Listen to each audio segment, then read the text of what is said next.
In this video, we're going to be reviewing the DNS bear exercise performed in a 12-month-old developmental position. Before we jump right into the exercise and its variations, it's important to go over the points of support, correct activation of the abdominal wall, how to upright the spine, creating ideal alignment. We're going to go through each one of these points step by step to ensure you have the best possible outcome.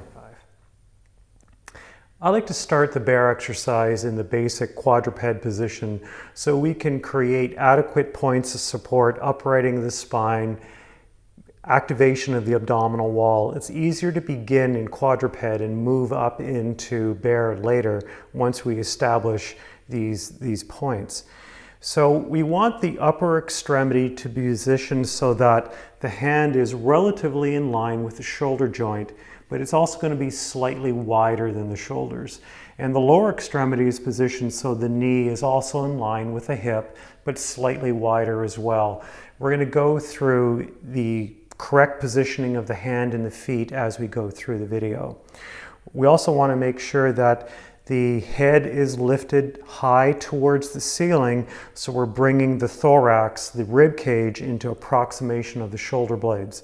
And you also want to have proper activation of the abdominal cylinder, so we're generating intra-abdominal pressure correctly through a 360-degree circumference on the front, the sides, and most importantly in the back. So if I put my fingers into the abdominal wall, I want to feel her pressurizing correctly.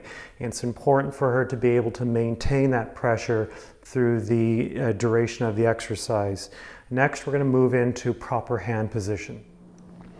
Now we're going to review establishing proper hand support for the entire upper extremity.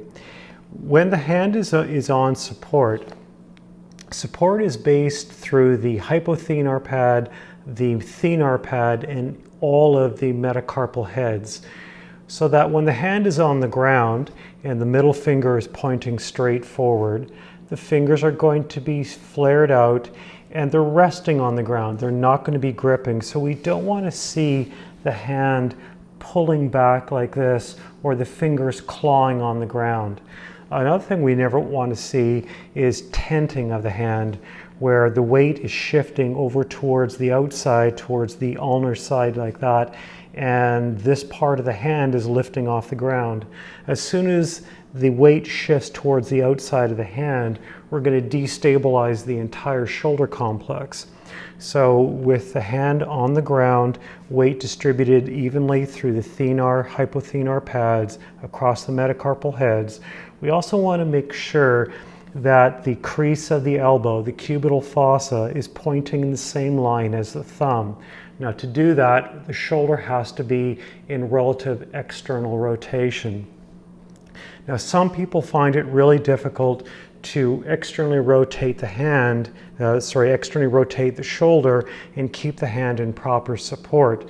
So we can help do that by shifting the weight back. So if Lana just shifts her weight back towards her heels and unloads her wrist, we can begin here getting her to load the entire hand, holding that position while she externally rotates the shoulder to bring the elbow into the correct position.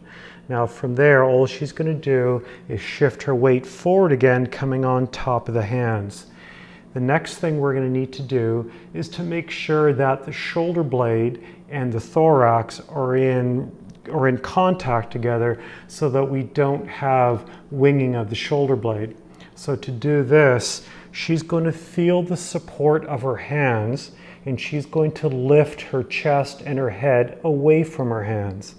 Now to do that, all the stabilizing muscles of the shoulder blade, the upper, middle, lower trapezius, the rhomboids, the serratus anterior, are all pulling down towards the hand.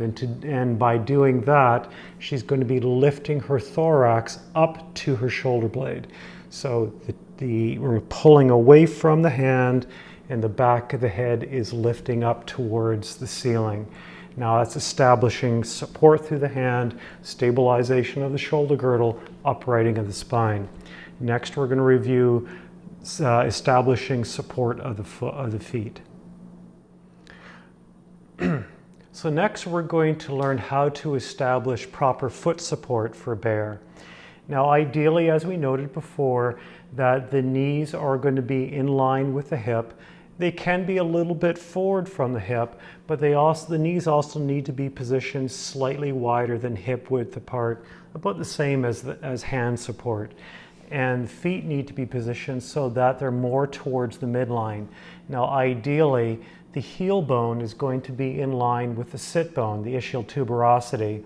We also want to make sure that through the whole exercise that the long axis of the foot is the same line as the tibia. And we'll notice that when she's up in the actual bear position. So when she's loading, we want to see loading through all of the metatarsal heads and her toes. Sometimes when people are loading their foot, they're going to be favoring one side or the other. They might be too high in their toes. So we want to see that equal weight support through the entire ball of the foot and the toes, very similar to hand support.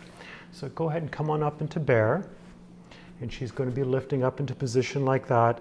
So as we noted, that the long axis of the foot is the same line as the tibia. The knee is going to be in line with the second or third toe. Sometimes as we see people when they're doing this exercise, they have a tendency to either load to the outside of the foot. That means they're unweighting their first ray and they're destabilizing their arch, or they have a tendency to collapse in with their knee and all their weight is being borne just on the inside of the foot. So we want to see equal weight distribution through the entire ball of the foot. That brings the knee in line with the second or third toe, activating the stabilizers of the hip joint.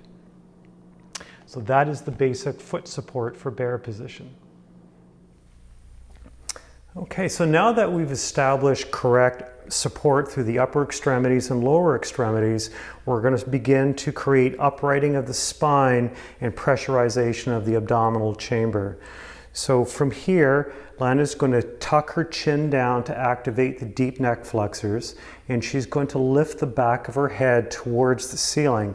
And as she's uprighting through the neck and the upper back, she's pulling her rib cage into approximation with her shoulder blades, creating scapular stabilization through there. Next, we move down into the abdominal wall in the lower back. She's going to do the correct activation of the abdominal wall, generating and distributing intra-abdominal pressure through the entire abdominal chamber. We want to see that the lower back and the pelvis are neutral. We don't want to have a curvature, nor do we want to have a sway back position. So she's going to be pulling her tailbone down towards her heels, creating that proper activation through the abdominal wall, uprighting through the neck, creating lengthening of the entire spine. When she comes up into the bear position, it's important to know that we're looking to create a cogwheel effect of the tibia uprighting on the ankle and the femur uprighting on the tibia. The femur should stay relatively vertical as she rises into the end point. So we're going to have her establish her foot position again on the metatarsal heads. She's going to create that proper support of her spine through the shoulders, and now she's going to begin to lift. And as she's coming up, I want to feel her lift her sacrum into my hand. So I'm going to create a little bit of resistance to give her some feedback on how to come up. So go ahead and rise, creating that cogwheel effect of the tibia on the ankles, the femur on the tibia. I want to make sure we're not creating sway back. So she's a little bit open scissored here. So I'm going to have her draw her rib cage towards the pelvis. She's not creating an abdominal crunch, but she's just creating a bit more activation of the abdominal wall to bring the diaphragm to be parallel to the pelvic floor.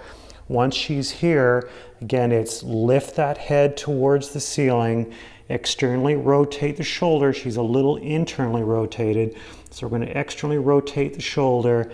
And next she's going to spread the shoulders and the chest open to bring the shoulder blades back towards her pelvis. From here we can simply hold the position and have her breathe through the abdominal wall, working on maintaining that intra-abdominal pressure.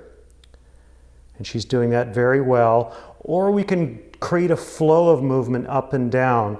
So she's going to really be focusing on ideal support through here, moving through the shoulder joints and the hip joints and knees only. So she's going to lower herself back down. We don't want to lose activation through here, so she's going to keep lifting and back down a little lower, and then she's going to come back up. Nice and slow, rhythmical motion, maintaining ideal support, ideal activation, and ideal lengthening of the spine.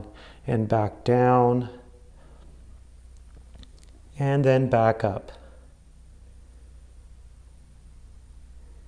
Now that's the basic position of bear, and we can move into more difficult progressions as well.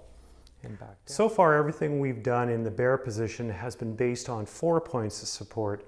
We can also use 3-point support as the next step in our progressions.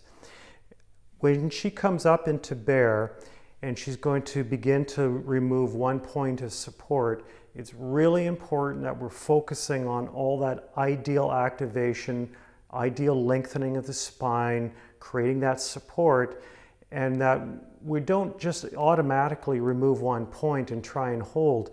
You need to feel what's happening to your body as you begin to unweight one of your points of support.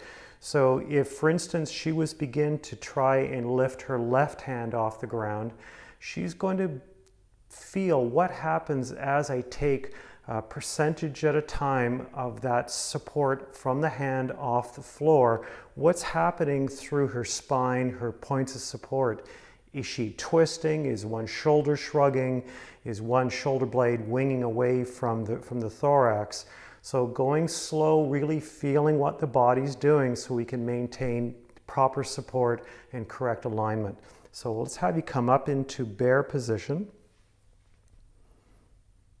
Up into bear. And so just like all the other exercises we talked about, we're creating that proper alignment, lengthening of the spine, activation of the abdominal wall. Now she's going to begin to try and unweight her left hand.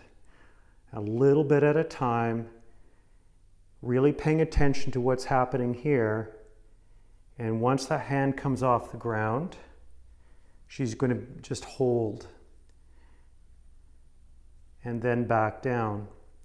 Now, quite often what we see is when someone removes a point of support, we'll see the body twisting, or maybe the shoulder drops, or she tries to twist back. Maybe on the upper extremity that's creating support, we'll start to see this happening as well. So we're always watching to make sure we're not having these aberrant stabilization strategies. We can do the exact same thing with the lower extremity. Just a little bit at a time, unweighting the foot. Now I can see she's starting to pull this way, so we need to create that proper lengthening, making sure we are supporting with intra-abdominal pressure correctly, and ounce by ounce beginning to lift that foot off the ground until it's completely off. We're losing a little bit of support here, so she has to come back up with her head to keep proper support through the upper extremity. These are much more difficult than they appear. The next step, which is very difficult to do, would be to do 2 points of support where you're lifting contralateral extremities. So for instance, say the left hand and the right foot. That's really advanced, and that's not the purpose of this exercise for us.